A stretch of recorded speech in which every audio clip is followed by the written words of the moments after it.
Jerusalem stands at the heart of biblical history.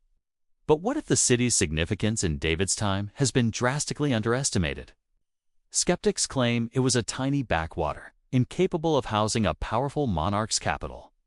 Yet beneath the dusty streets, massive fortifications, water tunnels, and administrative buildings emerge, whispering a different story. If this evidence holds, the minimalist framework collapses, reshaping our understanding of ancient Israel's power. But can the ruins of the city of David truly support such a bold claim? The answer lies deep underground. To ensure full transparency, please note that this video uses AI-generated visuals to bring history to life. Faith and facts, where ancient mysteries meet modern exploration. Archaeology often shapes our view of history. But what happens when it challenges foundational assumptions? In Jerusalem's oldest quarter, the stakes are rewriting Israel's political history. The minimalist view suggests a tiny, inconsequential Jerusalem during David's time, hardly the seat of a powerful monarch. Yet, as we peel back layers of earth, an unexpected complexity emerges. What if the city beneath the city reveals a power structure sophisticated enough to rival neighboring kingdoms? The scale of stonework, engineering, ingenuity, and artifacts hint at a thriving urban center. Could this be the Davidic capital skeptics deny? This episode takes you through tunnels, walls, and ruins, forming Jerusalem's ancient core, painting a vivid picture of political and religious significance.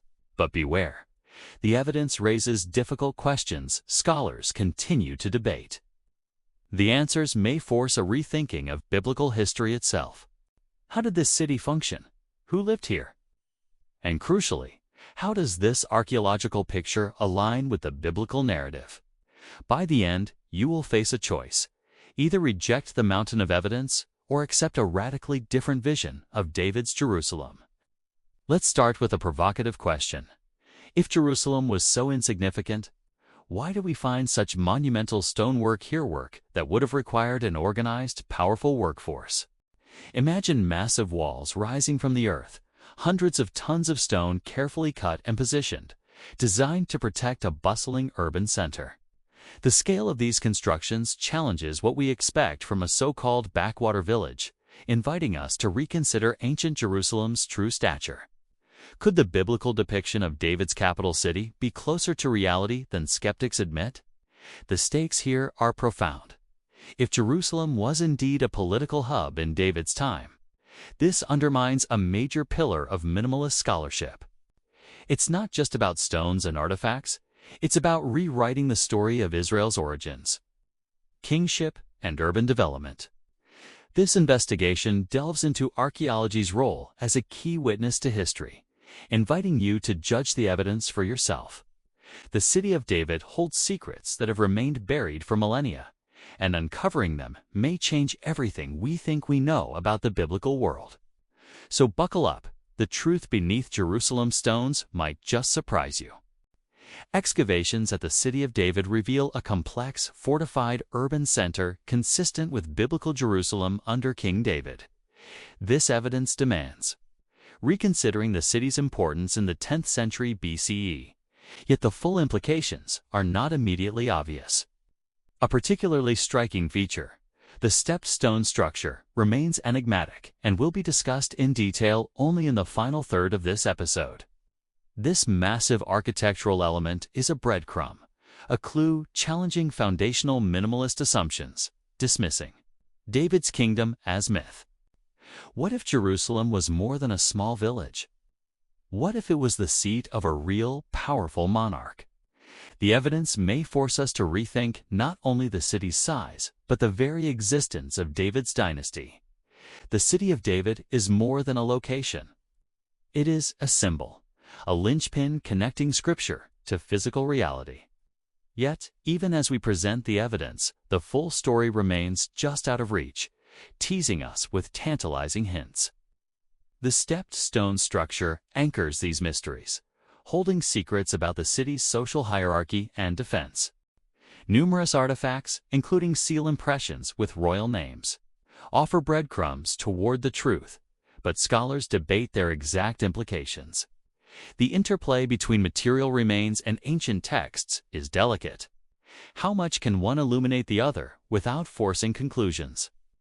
This episode deliberately withholds full interpretation to maintain intellectual suspense, inviting viewers to wrestle with the data themselves. The city of David was more than a cluster of homes. It was a political hub with complex infrastructure, but the details are crucial. Understanding these details may finally bridge the gap between archaeological discovery and biblical tradition. The urban scale and defensive works point to a kingdom with resources and labor power, something far beyond a minor village. This breadcrumb the stepped stone structured beckons us to look deeper, promising a reveal that could reshape history's map. Mainstream minimalist scholars argue Jerusalem in the 10th century BCE was a small, unremarkable settlement. They claim the biblical portrayal of David as a great king ruling from a fortified capital is an ideological construction, written centuries later to legitimize a later dynasty. This skeptical position rests partly on the apparent absence of monumental, architecture, or clear administrative centers from that era in Jerusalem's record. Some excavators report only scattered pottery shards, simple dwellings, and minor fortifications. Radiocarbon dating is often debated, clouding certainty. Many minimalist scholars highlight the lack of urban planning or infrastructure typical of a major capital city, suggesting Jerusalem was overshadowed by regional powers. But this skepticism often hinges on methodological limitations. Excavations in Jerusalem are notoriously difficult due to continuous habitation, political sensitivity, and terrain. The absence of certain finds may reflect incomplete digs rather than historical reality. Minimalists emphasize the scarcity of direct inscriptions mentioning David or his officials, interpreting this as evidence of myth-making. They also argue Jerusalem's geography is ill-suited to a large urban population, lacking natural defenses and space for expansion. The argument extends to the lack of palatial ruins definitively dated to David's reign, reinforcing doubts about the biblical narrative. Radiocarbon inconsistencies further complicate precise dating, allowing skeptics to question connections to the 10th century BCE. Critics also note that many biblical accounts are theological rather than historical, casting doubt on the entire framework. Yet some scholars caution that minimalist assumptions sometimes dismiss evidence prematurely due to prevailing academic trends. Is it possible that bias towards skepticism obscures a fuller understanding of Jerusalem's past? The question remains, are these doubts based on absence of evidence or absence of excavation? Pattern interrupt number 1. Excavations uncovered a massive retaining wall over 6 meters thick, covering more than 5,000 square meters, unprecedented for a mere village. Such data force revaluation. Can a minor settlement afford such monumental construction? What does this say about political and economic organization behind it? This wall alone demands a reconsideration of Jerusalem's scale and significance in the 10th century BCE. The city of David, a narrow ridge south of the Temple Mount, has been the focus of intense archaeological investigation for over a century. Layers of occupation rise in a dense, complex stratigraphy, revealing Jerusalem's ancient heart.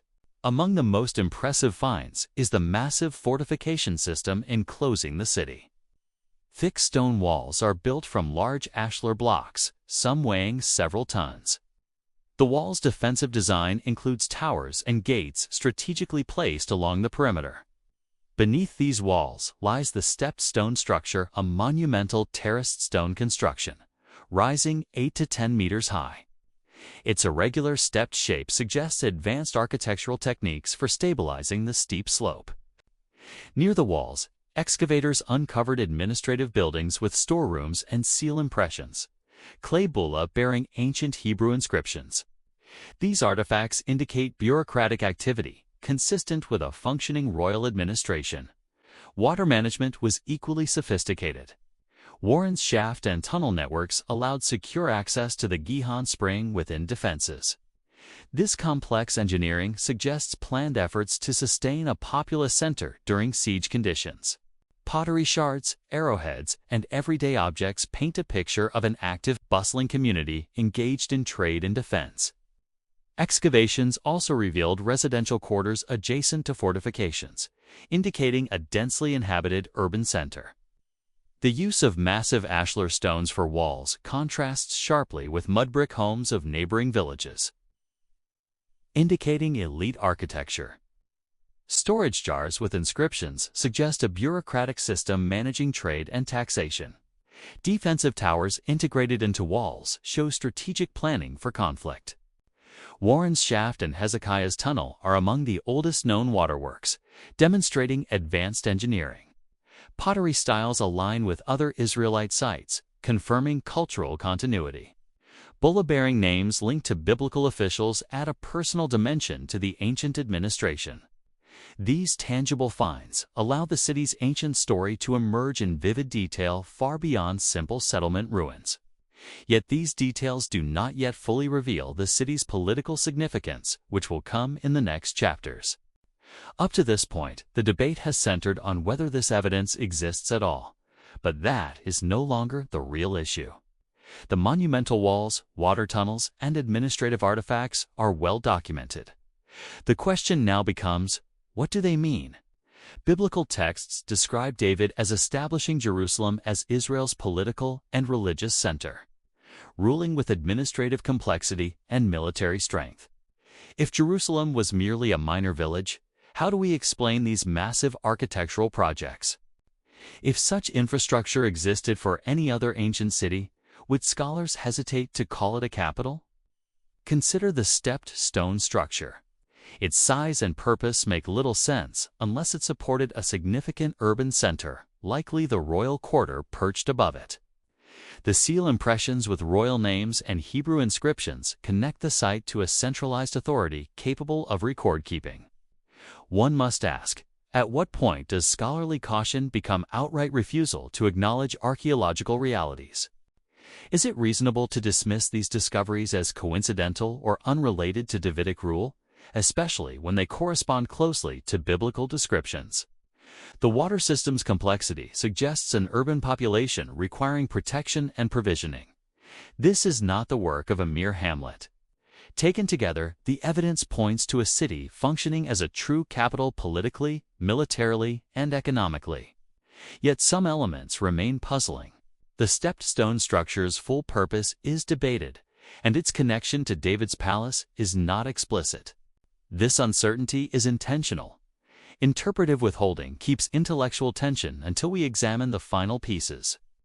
If monumental urban centers could be hidden beneath our feet for so long, what else might still be undiscovered about biblical cities? Could preconceived ideological positions blind scholars to tangible evidence?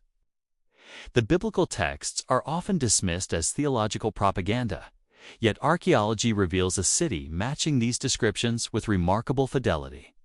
If this evidence existed for another ancient figure, would doubt persist? The political and religious centralization evident here corresponds with biblical accounts of David's reforms. The scale of public works implies significant royal investment and control unlikely for a mere village.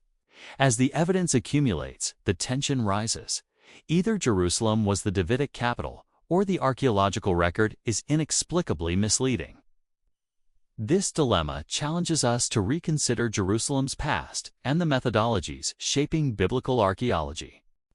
Returning to our breadcrumb, the stepped stone structure is now understood as a key part of Jerusalem's defensive and administrative core during the 10th century. BCE excavators widely agree it served as a massive support platform for the upper city, likely including David's royal palace complex. This architectural marvel, combined with monumental walls and administrative finds, radically recontextualizes earlier skepticism. It aligns perfectly with biblical claims that David ruled from a fortified Jerusalem. To dismiss this evidence, skeptics must ignore not just artifacts, but the broader architectural and cultural context, a move lacking archaeological justification. The implication is clear. Jerusalem in David's time was neither a mere village nor a late invention, but a genuine political capital of a burgeoning kingdom.